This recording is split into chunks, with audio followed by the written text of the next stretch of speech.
Matur, ya Rasulullah, ini orang yang kau pasrai jadi imam itu sering main kulhu. Akhirnya Nabi memanggil, ya Fulan, kenapa kamu suka baca kulhu? Li'annaha sifatur rahman, karena dalam surat kulhu itu semuanya menerangkan sifatnya Allah Ta'ala. Maka saya suka itu.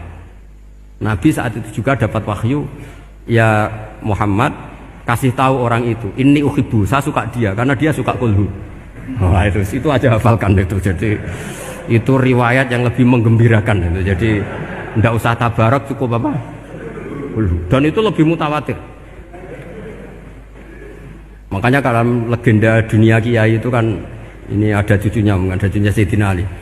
Itu siapa yang bisa khatam Quran sekian menit, yang menang Sayyidina Ali ya, karena baca kulhu sampai 3 kali, yang dianggap takdilul Quran, sudah sama dengan baca Quran.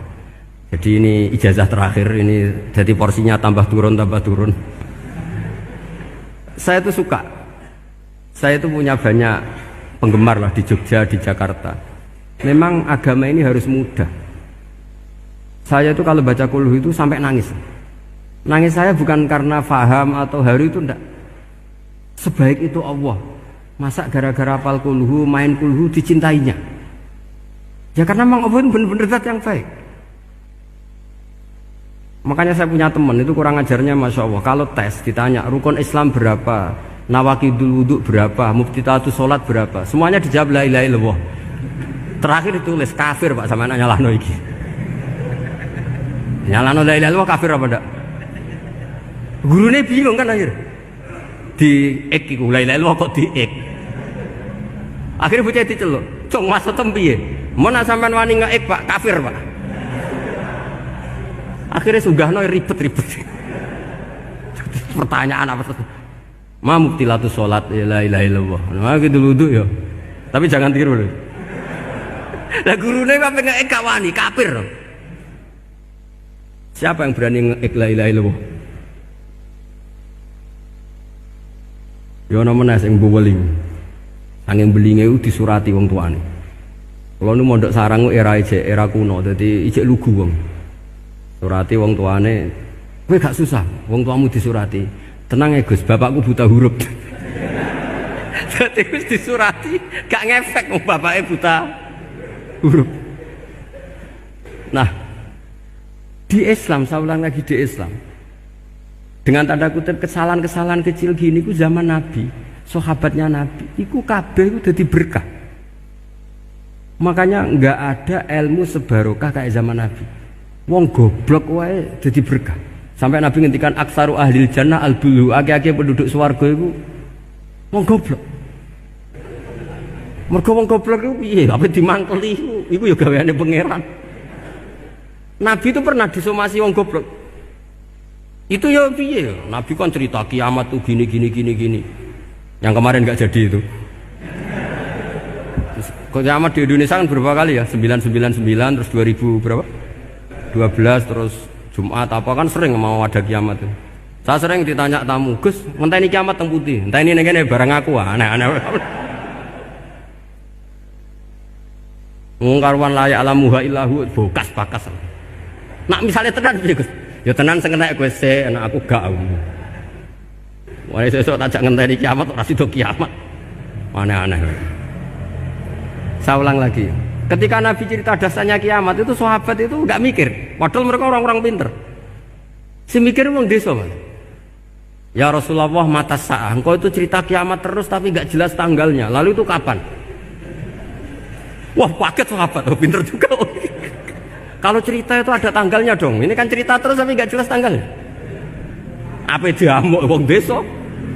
Ora diamuk mangkelno.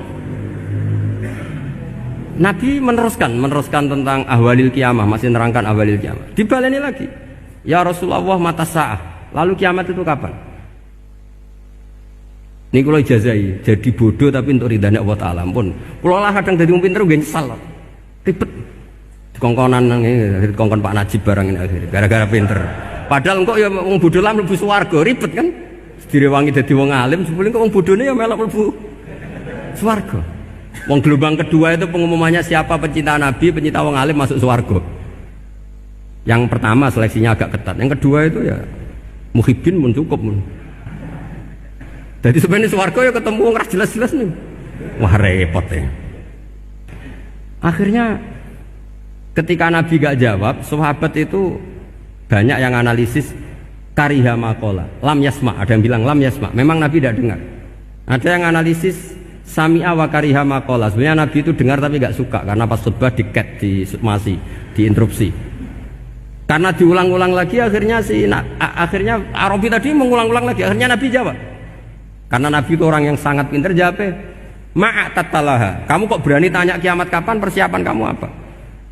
Fawawahi ma'atatulaha kabira sholatin wala siyamin wala kata wa kata walakinni uhibbuka. Ya menang ya pede. Apa Nabi tanya persiapan saya? Oh kalau sholat saya biasa kok bangga. Wes wong desa biasa kok. Fawawahi ma'atatulaha kabira sholatin, saya sholatnya biasa, puasa biasa. Maksudnya yang wajib-wajib tok lah, ndak aneh-aneh. Tapi walakinni uhibbuka, tapi saya ini mencintai engkau. Apa jawabannya Nabi? Almar'u ma'aman ahabba. Dan itu melegenda seluruh dunia, baru kayak Bedui. Jadi semua orang yang hafal hadis almar'u ma'aman ahabba atau anta ma'aman ahbabta, itu barokatu hadal Badui, karena berkahnya orang Bedui. Dan hadis itu mutawatir karena dikatakan Nabi ketika khutbah, orangnya banyak yang hadir banyak. Barokahnya orang Bedui, gak disopan santun. Mukjizatnya Nabi seringnya gara-gara orang Bedui. Nabi khutbah, wis khutbah cerita akhirat, cerita kebaikan. Ya Rasulullah, khutbah mohon bakas akhirat kebaikan. Sekarang itu tidak ada hujan, halakatil amwal. Sekarang harta hilang semua. Hewan-hewan sudah mau mati semua karena apa? Kekeringan. Mohon jenengan rasa bakas niku, pun jaluk udan mohon. Nabi langsung Allahumma wah langsung udan tuwurs.